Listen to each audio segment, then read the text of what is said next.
ستات يا مستشفى.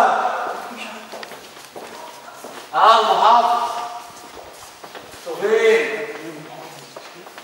زي ما حد بيقول محافظ فين يا ابني؟ اي دكتور هنا في الحاله هنا اهو.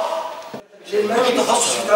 طيب يعني لازم عايزين اعداد بس نخلص الموضوع يمكن كده. طب نجرب كده. ماشي. سلام عليكم. كده هنركز كام واحد ده عشان ما نعملش دوشه. ازاي؟ يا راجل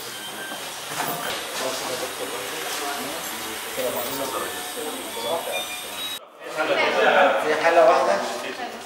يعني لما يبقى في 500 مليون ونكرر نفس المأساة في المواساة وعمالين خد بالكم احنا هنهد برضه في المواساة عشان نعمل 500 مليون تاني وهتنتهي نفس النهاية. أنا متأكد إنها هتنتهي نفس النهاية. بتاع دي مبدئيا بقى لها 10 سنين. ليه المشكلة؟ برج العرب نفس الازمه، برج العرب نفس الصوره بالكوبي من هنا. هو الفكرة احنا ما شغلناش للمستشفى، بيكوا أو بغيركم هو ده السؤال. هو ده السبب. شكرا يا فندم. شكرا يا حضرتك. الشعر والسنه. يوم الراجل تحت اليد.